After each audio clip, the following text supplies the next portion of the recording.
Plant Shear in the small town of Juliet, Georgia, is the largest coal-fired power plant in the country. An average of 3 freight trains, each over a mile long, pull in here every day. They're filled with coal, most of it mined in Wyoming. Shear is a major supplier of electricity in Georgia, a state that gets over 60% of its electricity from coal. Plant Shear is the largest employer in Monroe County, and it burns roughly 40,000 tons of coal every day. The recent coal ash spill in Harriman, Tennessee, about 300 miles north of here, left a toxic sludge in the Emory River and increased concern about the broader environmental impacts of burning coal.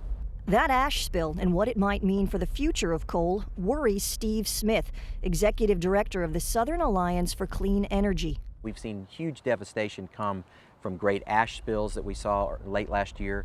Coal is a dirty business.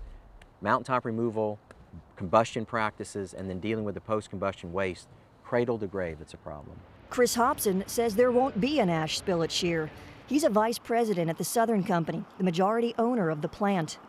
We have been very aggressive in making sure that our facilities are as safe as they can be, and we inspect them routinely, and we feel very confident that that kind of event won't happen here in the southern system. Today's debate about coal extends well beyond Juliet and coal ash. People across Georgia are concerned about how the state's dependence on coal could affect their lives. Yeah, this is a cedar, and it's losing its life due to an increase in salinity. Sorry to mess with your fishing. A riverkeeper on the Little Satilla River, about 75 miles south of Savannah, Gordon Rogers has seen the ocean's salt water creep farther inland and mix with fresh water, in part, he says, due to sea level rise. Sea level rise is a signature of global warming, which scientists say is a consequence of increased carbon dioxide in the atmosphere. Most of that increase has come from burning fossil fuels, and 40% of this carbon dioxide comes from coal. What makes saltwater intrusion so bad? Some of the fundamental pillars of our marine economy are built on this proper mix of fresh and salt. And a good example of perhaps a poster child is the blue crab. Blue crab production is down on the average about 60% since about 1970.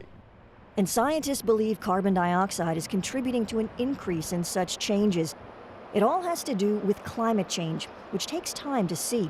Scientists say that if the world continues emitting carbon dioxide at its current rate, the average global temperature could rise by 7 degrees Fahrenheit, or possibly more, by the year 2100, and by 9 degrees or more in the U.S.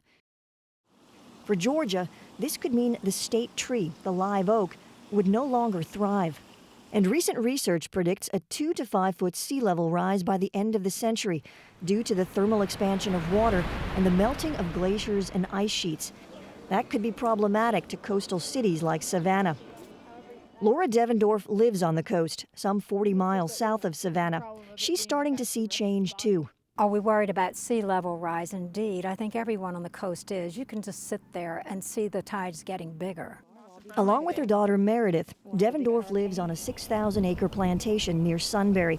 She says the threats to the marshlands are even more alarming than the rapidly changing tide. I think it's between 60 and 80% of all seafood that you eat spends part of its life cycle in the marsh. And the thought that this might disappear really is a devastating thing for the food source, for everything here.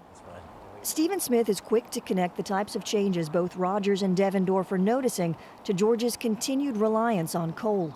Georgia is being impacted on a number of different fronts, and we're frustrated that the political environment doesn't match up with what we think is at jeopardy. So we're stuck with the status quo, and the status quo in the South is largely coal.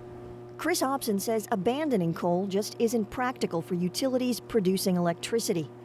Coal is a critically important fuel source to the country, but particularly here to the southeast. There's a great deal of existing generation infrastructure already on the ground that's using coal. We cannot abandon that infrastructure. HOBSON adds that his company is working to minimize coal's environmental risks. We are spending roughly $3 billion here at Plant Shear upgrading pollution control equipment to control what we call the traditional pollutants from EPA, sulfur dioxide emissions, nitrogen oxide, and mercury.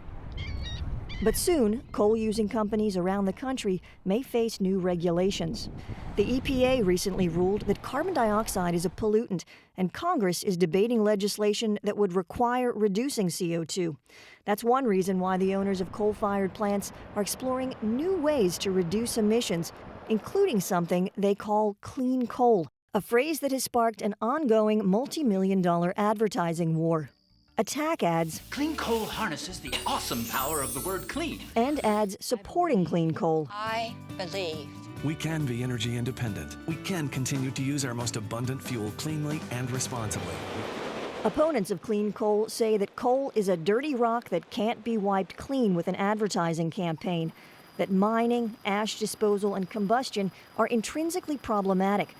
The other side points to the low cost of coal and domestic reserves that could last 200 years or more. That, they say, will help the U.S. remain competitive with fast-growing economies like China and India, both major coal users. So what is clean coal? And even if we can make the coal cleaner, the two bigger questions are how long will it take to build the technology and how much will it cost? Clean coal today increasingly means carbon capture and sequestration.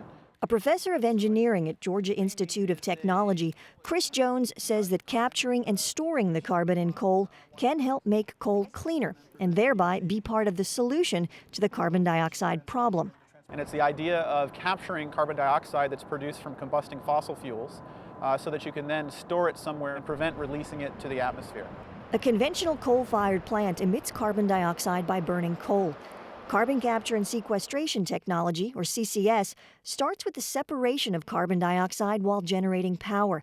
The CO2 is transported by pipeline to a suitable site where it is injected in liquid form deep underground into a porous layer of rock and sand that can absorb the CO2 and prevent its escape to the atmosphere. Like any technology, we need time to ramp up. And given the scale of this particular technology, it is going to take probably on the order of a decade to get this to a reasonable scale where we feel like it has a significant impact. CCS is going to likely result in an increase in the cost of electricity, but technically all of the individual components of CCS are viable and have already been demonstrated.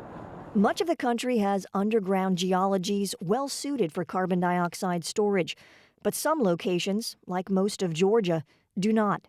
So if we were to do CCS in Georgia, we would have to pipeline and perhaps send it to other parts of the country that are more amenable to the storage. Some opponents of CCS worry about whether any location can truly contain the CO2 stored underground. While engineers flesh out those details, this afternoon I met with members of my economic team. The federal government has already committed billions in stimulus money to support large-scale projects for clean coal technology. Steve Smith says there are things Georgians can and should pursue today to help reduce carbon dioxide emissions. Energy efficiency is the first fuel that we should be going to. It is the fastest, cheapest way that we can offset the impacts of global warming. Experts agree that it will take more than efficiency to solve the climate problem, which brings us back to clean coal. If scientists are able to tackle the technical hurdles, and if Congress decides to regulate carbon dioxide, clean coal may emerge as another important way to help reduce carbon dioxide emissions. That could lead to major changes for big coal plants like Scheer, and for Georgians who care about the future of their state and their country.